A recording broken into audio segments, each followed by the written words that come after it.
Hi, I'm Camila Sanchez, and today I'm here with Jenny Kennedy, and she's just about to share an amazing story about her journey, her healing journey. Hi, Jenny.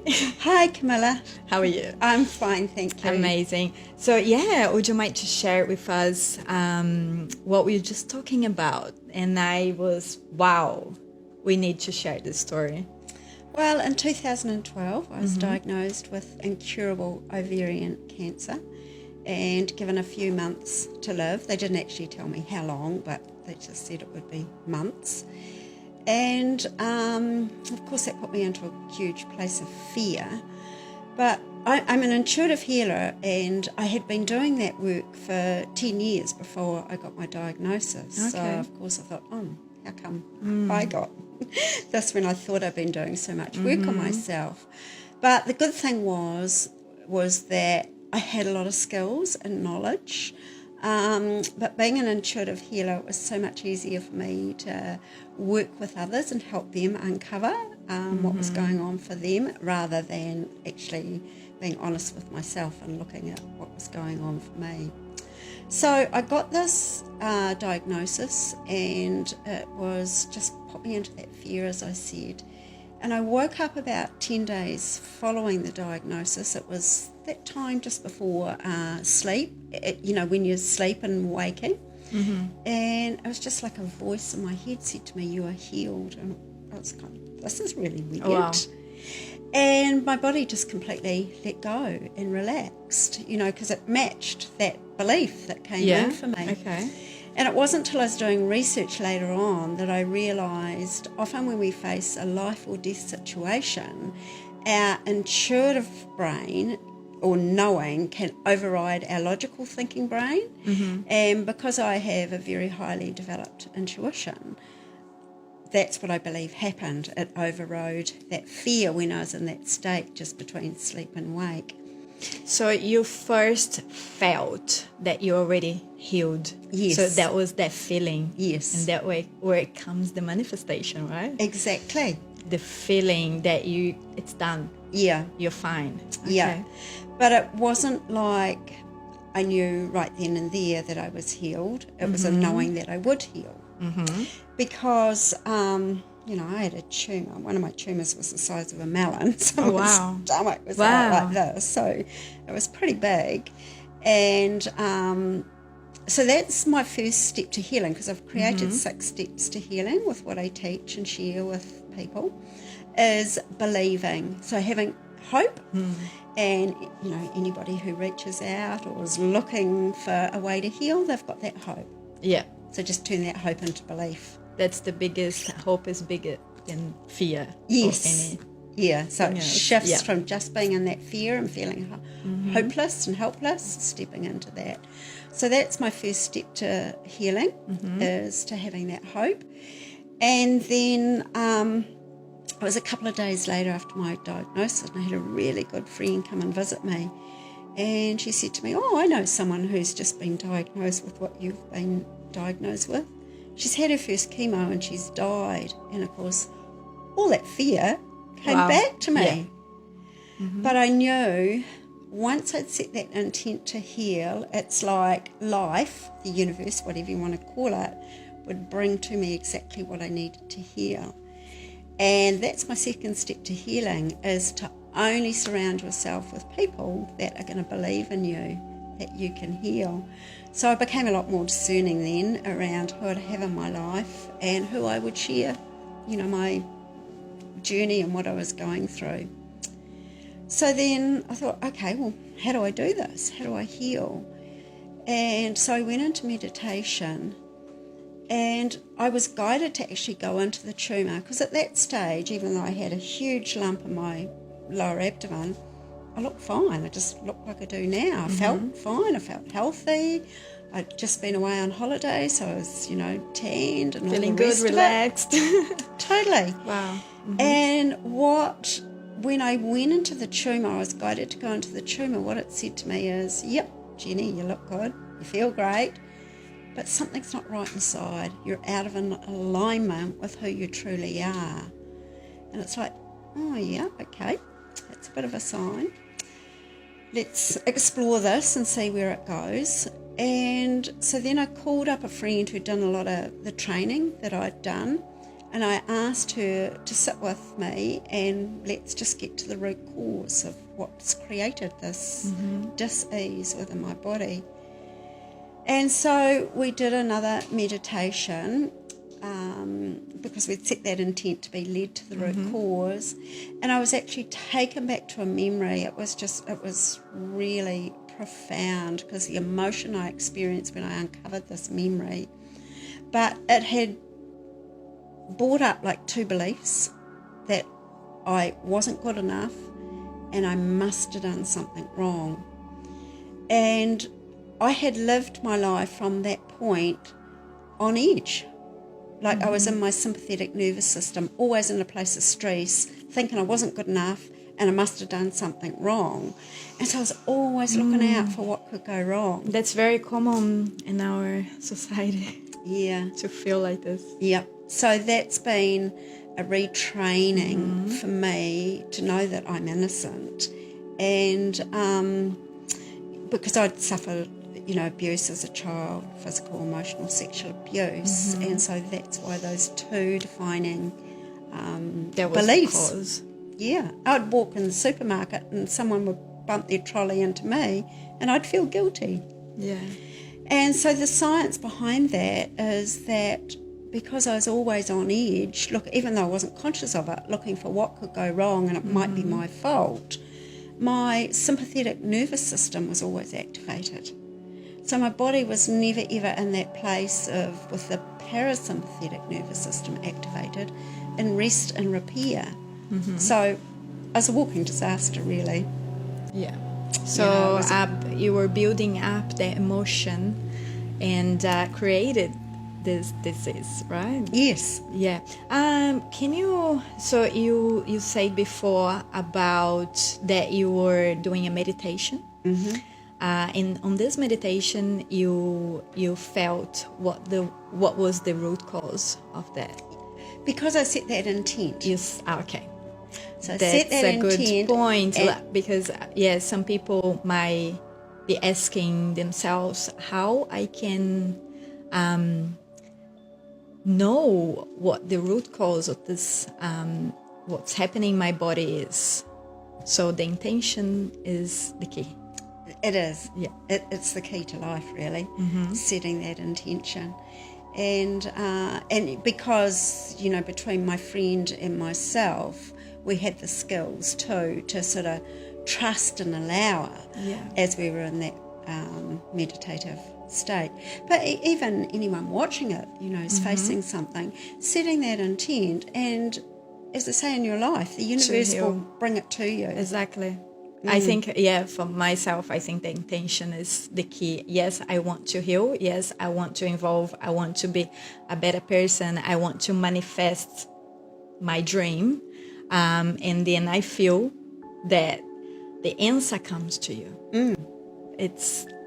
We become a magnetic beings, and we start attracting that. If we can stay open and be okay with not knowing right now. Yeah. Yeah. And that's tricky. Yeah, because a human being wants to know how it's going to happen. Yeah, the control. And I say, my healing, it's like, I don't know if you know the Hansel and Gretel, the children's story, how they dropped breadcrumbs because they were lost in the woods, and there was a gingerbread house, and that's what I say. Life is, you've just got to go from one breadcrumb to the next breadcrumb, knowing that your intent is going to be manifested. Beautiful. Yeah, so just to stay open to that. So that's my fourth step to healing, to be led to the root cause. And then the next one is just to unleash your plan, create it, how you're going to do this. And for me, I was eating healthily anyway, so that I knew that wasn't part of what would heal me. I knew it was addressing the stress. But I did yoga and I did qigong, and I, as I said, surrounded myself with people who also believed I could heal. And I got myself in nature as much as I Awesome. can. Because in nature, then we can be in the moment. Negative ions as well. Yeah. Out of that place of stress and worry.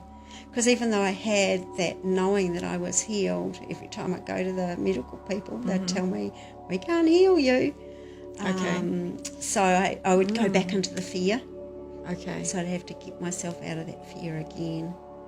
Yeah, so your journey was always going back to a relaxation mode where you could feel safe.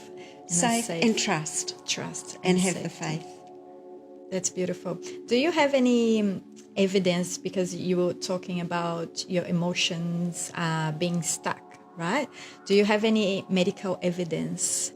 Oh, yes, I do actually. Okay. Because I got through, and as far as the medical, they said I have no evidence of disease, but they were still going to check me occasionally. I can't remember if it was every 6 months or whatever. And I was living in the South Island, and I shifted to the North Island, so I had to change my medical team. And I got a new gynecologist, and I had chosen not to have any more blood tests because they said they couldn't do any more except give me more chemo. Okay. And I didn't want to do any more chemo. And he said to me, you need to have blood tests. And I said, oh, no, I thought it would have been on my notes. Don't want to have any more blood tests. Yeah. No, we need to have it. I said, no, I don't want any more blood tests. He completely ignored me. He picked up that, the lab thing that they fill in and said, no, slammed it down on the desk. You need to go and get blood tests. And I was really fuming because I felt like I was overpowered and hadn't been heard, going back to, it was triggering old abuse issues. Yeah. So anyway, I sat with that for a couple of days, and I thought, oh, well, I'll show you. And I went down and had some blood tests, and I never heard anything for about 10 days. And my doctor, who I hadn't yet met because I just shifted up to the North Island of New Zealand, to here to Mount Wanganui, she rang me and she said, oh, has anyone given you your blood results? And I said, no. And she went, oh, and then there was silence. She said, oh, your cancer markers have shot right back up. You need to get to your oncologist as soon as possible. So that was kind of a big shock because I, thought I was fine. So away I went to my oncologist, and he said, we've got to start chemo straight away. I said, no, I'm not doing that. I said, give me 3 months and I'll come back and I'll have more blood tests. So I went away and worked on why I'd allowed someone, particularly a male, because that was my history, from overpowering me, and why I'd allowed myself to be triggered from that. And I went back 3 months, had the tests, and to their surprise, my cancer markers had dropped right back down. They said, we don't know how this happens. That's what they say. Yeah, that's what they say. We don't know how. Yeah, but I knew that it was part of the plan because now I actually have medical evidence of what suppressing emotions, how detrimental it is to our health. And I'd also read the book of Dr. Candy Spurt. She's a cellular biologist. And what she discovered is every time we suppress emotion, we physically store that in our cells.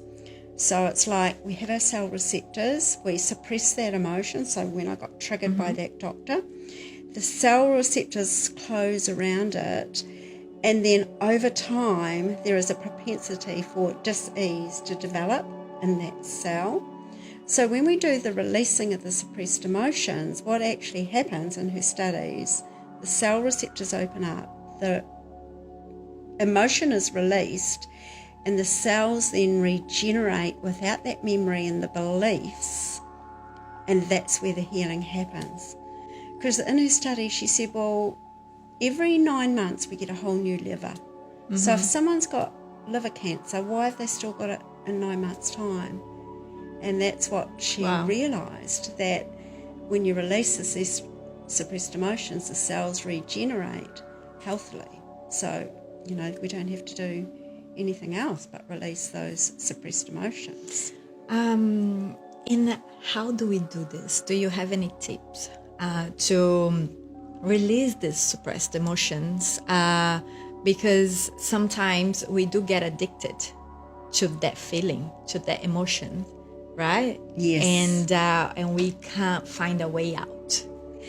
That's exactly it. It's kind of hard when you're in it to knowing what you do. So you can go and seek someone to support you and help you uncover where you are suppressing emotions and what's happened.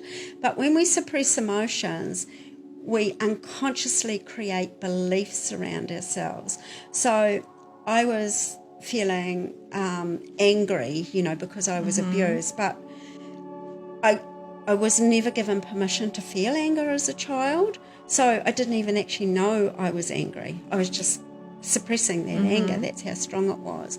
But it was the beliefs that I couldn't have a voice, I wasn't in control of what to happen to me, that type of thing. And going back to I must have done something wrong. So when we can recognise the belief that's running us in our lives, then we can choose to shift that belief. That's a way of suppressing emotions. It's like a domino effect. So when I recognise that, it must have been my fault, and then I shifted that to, no, I'm innocent. It's not my fault.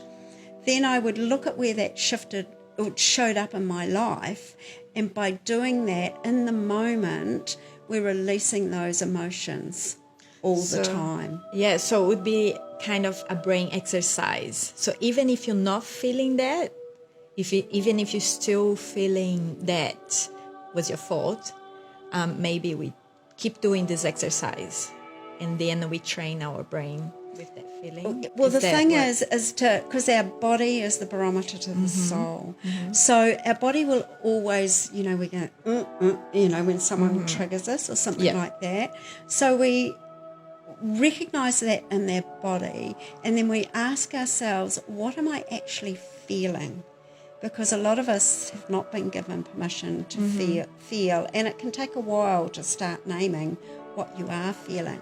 So then you recognise in your body, and then you bring it up into the head and say, okay, what's that belief in me that's been triggered? Now what can I change, and what am I going to do about it? So for example, that doctor that I saw, I could have just not been triggered by him and just think, oh, well, he can write that out. I'm not doing it, and just not affected me, and just walked out. But because I was still running from that old programming, that's how it affected me.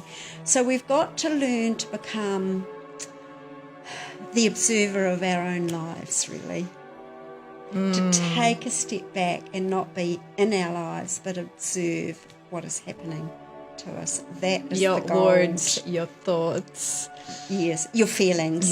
Yeah. So that's pretty much the cause, the suppressed emotions, and plus diet, plus exercise, plus giving your body the gifts of nature, for example. Yeah. And the support. The groups I run, online groups, that people going through a similar journey, find your people. There's so much healing in being able to share and be heard.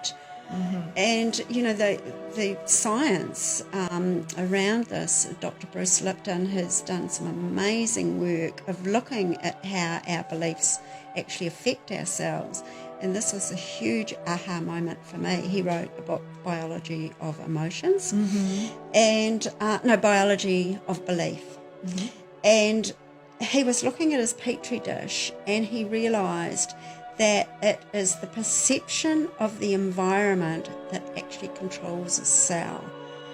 And I thought, okay, what does he mean by that? And what he said was, it's the belief that controls the cell. So the minute we change our belief is the minute our cells start to change to match it.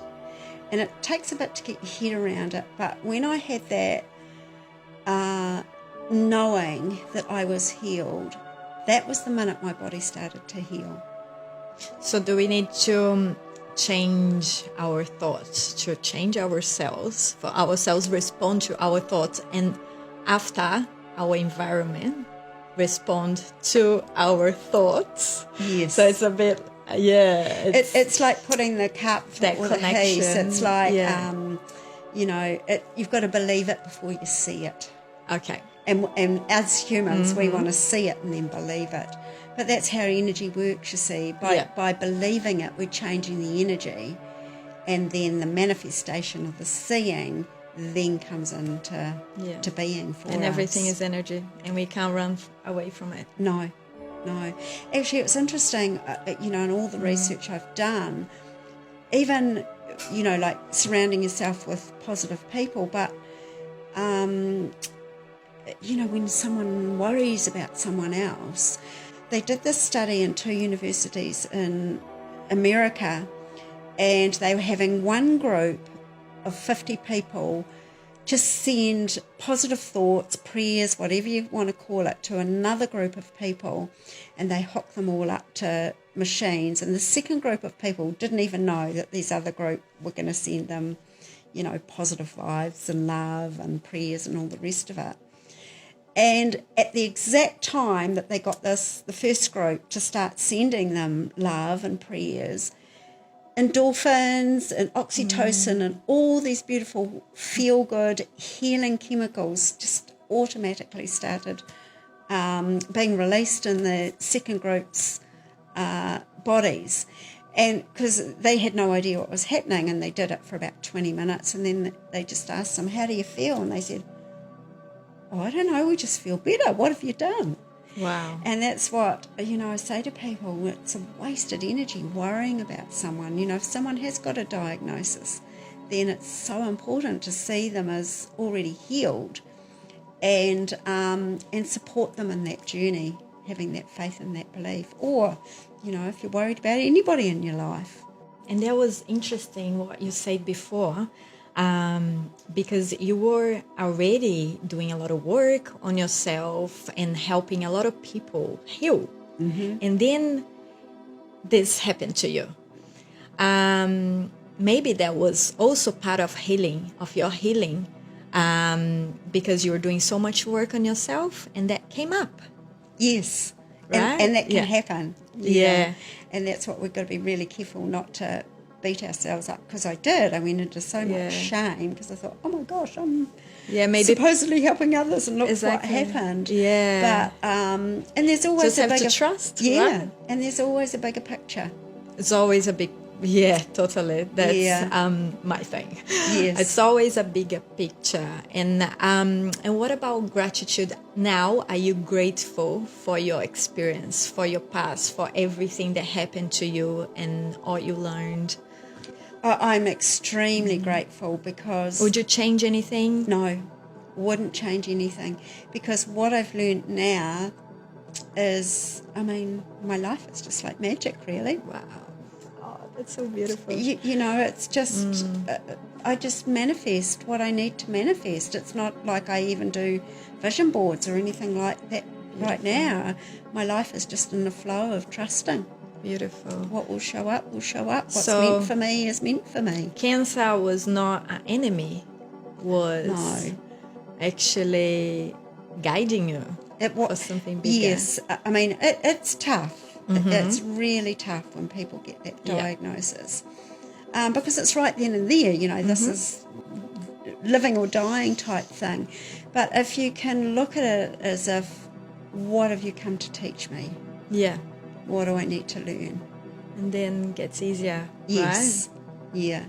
Yeah, it does. And because I have clients and these groups that I run, and some will heal quicker than the others, and they go, why aren't I healing, and why is she healing, or something? And I just said, because there's more that you need to learn. You don't know what your journey is once you're through this. Mm-hmm. You might be of service to humanity in a different way from what you need to learn, and when they do then get through it, they go, now I see why I didn't heal so quickly as someone else. Mm-hmm. And they can see the value and the gift in that. And what are you doing now? So you still doing your healing? Are you teaching people about it? Who you became after? Well, I mean, I'll be doing my healing to the my last breath in this lifetime, because I don't think we ever get there. But yes, I do work with people one-on-one, and I also run workshops, online workshops. So they run 6 weeks, which is called Living Your Best Life. So I co-host those with a dear friend, Justine Laidlaw. She's a local here, and she got diagnosed with very aggressive colon cancer, and she healed without chemotherapy. So between the two of us, we bring through our different skills and run these workshops, which is really awesome. Actually, we've got a free one coming up on Friday the 24th of June. If anybody, it's a 2-hour workshop, just sharing our stories and what people can do to start their healing if they've had any diagnosis. That's awesome. But the thing is, what I really want to stress is there is a difference between healing and curing. So it's not like we can offer a cure. A cure is just eliminating any symptoms, whereas healing is identifying with our spiritual selves. And a bonus of healing can be curing. Yeah. And, I've had clients who haven't lived, they've passed over, and their partners have contacted me afterwards and said, thank you so much, because my partner just reached so much peace with what had gone on in their life and could pass over or transition so much more peacefully. Wow. And would you like to say something to someone that just got diagnosed with cancer, or anything with maybe anxiety, maybe depression? Do you have any tips to start the healing process? Just at that beginning stage, because you're in fear and anxiety, panic attacks. That's all part of my history, because of course I was always living on edge. Is to give yourself space, and then just ask. Not anyone particularly, just ask. Through prayer or intent, bring me the answers. And then trust for those answers to come. And then you might just get speaking to somebody. I know, like my mother, when I got diagnosed, it was so hard for her. And she was in that place of fear, and she just went to an outing, and she's sitting next to somebody, and she told them, and that person just said to him, I got diagnosed with that 50 years ago and I'm okay. So there, from my mother just setting that intent, how am I going to deal with this? My mother said, I'll never forget that, because that brought her so much peace. So just have that, just a pause and set that intent for the answers to come to you. Yeah. If anybody's just being diagnosed or in that place. Because we just get stuck in the fear, and we just go like the hamster on the wheel, go round and round and round. We can't stay there for too long. No. We have to shift. Yes. And it's that spiritual law, or it's, written in the Bible, ask and you shall receive.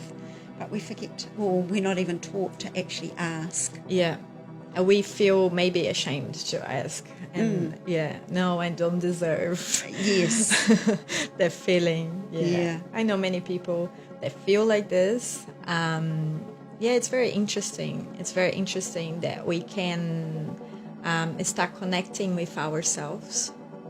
And gratitude. I think gratitude for everything. Yes. For still be alive. Yes. I think it's part of the healing.